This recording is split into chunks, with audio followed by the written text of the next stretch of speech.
Hi friends, welcome to பிரதிபாஸ் kitchen. இன்றைக்கி நம்ம கிச்சனில் என்ன பார்க்க போகிறோம்னா மேங்கோ கேண்டி. அதுக்கு முன்னாடி என்னோடய சேனலை சப்ஸ்கிரைப் பண்ணாதவங்கலாம் சப்ஸ்கிரைப் பண்ணிக்கோங்க. இப்போ இதை தோல் சீவி எடுத்துக்கலாம். இப்போ தோல் சீவி எடுத்துட்டு சின்ன சின்ன பீசஸாக கட் பண்ணிக்கலாம். இப்போ இது மாதிரி மாங்காயை சின்ன சின்னதாக கட் பண்ணி எடுத்துக்கலாம். இப்போ நம்ம செய்ய போகிறது ஜெல்லி கேண்டி தான் செய்ய போகிறோம். அதுக்கு நான் அகர் அகர் எடுத்திருக்கேன். கடல் பாசின்னு சொல்லுவாங்க, அகர் அகர், சைனா கிராஸ், இப்படி எது வேணால் சொல்லலாம். இதுக்கு 5 கிராம் எடுத்திருக்கேன். இதை ஒரு பவுலில் போட்டுட்டு சுடு தண்ணி வச்சுருக்கேன், நல்லா கொதிக்க வச்சுருக்கேன். அதே இதில் ஊற்றிக்கலாம். கொஞ்சம் நேரம் ஊற வச்சிடலாம். இதை ஒரு 1/2 டம்ளர் தண்ணி ஊற்றிருக்கேன். இது நல்லா ஊறட்டும்.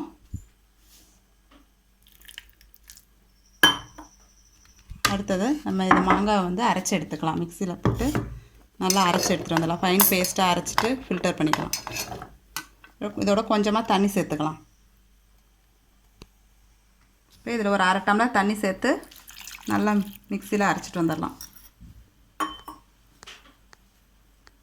இப்போ இந்த அரைச்சிட்டு வந்த இந்த பேஸ்ட்டை ஊற்றி நல்லா ஃபில்டர் பண்ணிக்கலாம். நல்லா ஃபில்டர் பண்ணி எடுத்துக்கோங்க. இப்போ நல்லா மாங்காயை ஃபில்டர் பண்ணி எடுத்தாச்சு ஜூஸை. ஒரு பக்கம் வச்சுட்டு இப்போ இதில் ஒரு கிண்ணத்தில் ஒரே ஒரு ஸ்பூன் கார்ன்ஃப்ளவர் மாவு எடுத்துக்கலாம். ஒரு ஸ்பூன் கார்ன்ஃப்ளவர் மாவு. இதை தண்ணி ஊற்றி மிக்ஸ் பண்ணி வச்சுக்கோங்க. கொஞ்சமாக நல்லா இதை கலக்கி வச்சுக்கலாம்.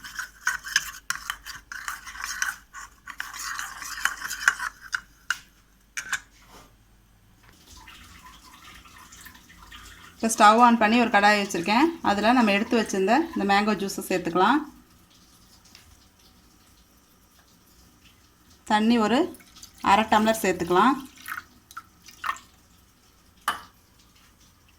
சுகர் 3/4 கப் எடுத்திருக்கேன் நான். இதில் இனிப்பு நம்மளுக்கு தகுந்த மாதிரி போட்டுக்கலாம். இதெல்லாம் சேர்த்து நல்லா மிக்ஸ் பண்ணிடணும். இப்போ நம்ம போட்ட சர்க்கரையெல்லாம் நல்லா கரைஞ்சிருச்சு. உங்களுக்கு சர்க்கரை சுகர் வேணுன்னா அதிகமாக கூட சேர்த்துக்கலாம். இப்போ நம்ம கார்ன்ஃப்ளவர் மாவு எடுத்து வச்சோம் பார்த்தீங்களா, அதை நல்லா ஒரு கலக்கி விட்டுட்டு பண்ணி விட்டுட்டு அப்புறமா சேர்த்துக்கோங்க. இதையும் சேர்த்துட்டு அகர் அகர் நம்ம எடுத்து வச்சோம்ல, அதை அந்த தண்ணியோடையே சேர்த்துக்கலாம்.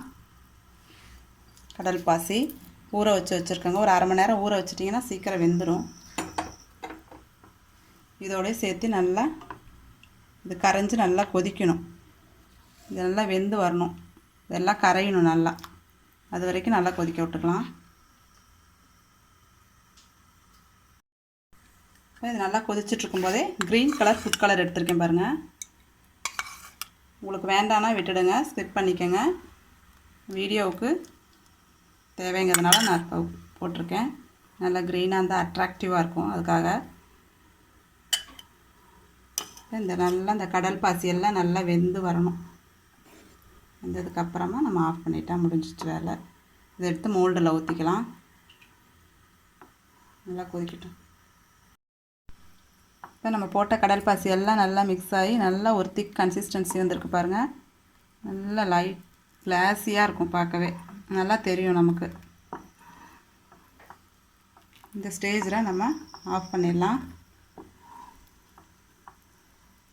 ஆஃப் பண்ணிவிட்டு கொஞ்சம் லைட்டாக ஆறுனதுக்கு அப்புறமா நம்ம மோல்டில் ஊற்றிக்கலாம்.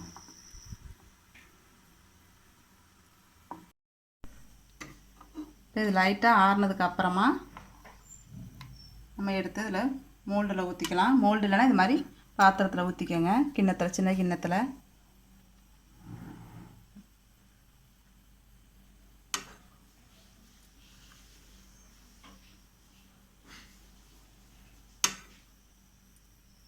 நல்லா இதை ஊற்றிட்டு எல்லாம் ஃப்ரிட்ஜில் வச்சு செட் பண்ணி எடுத்துக்கலாம்.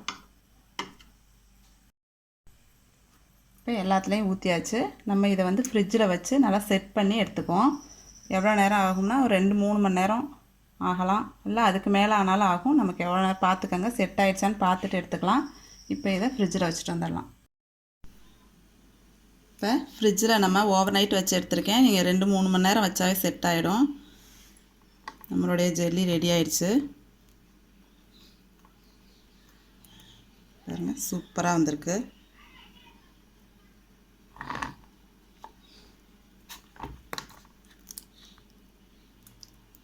இது மாதிரியே எல்லாத்தையும் எடுத்துக்கலாம். இப்போ நம்ம ஜெல்லியெல்லாம் எடுத்தாச்சு. ஜெல்லி கேண்டி இதை வந்து நீங்கள் இப்படியே பீஸ் போட்டு எடுக்கிறதா இருந்தாலும் எடுத்துக்கலாம். இல்லைன்னா சுற்றி கட் பண்ணிட்டுட்டு கமுத்துட்டு அப்புறமா கூட பவுல்லேருந்து எடுத்துகிட்டு கூட நம்ம அப்புறமா கட் பண்ணிக்கலாம்.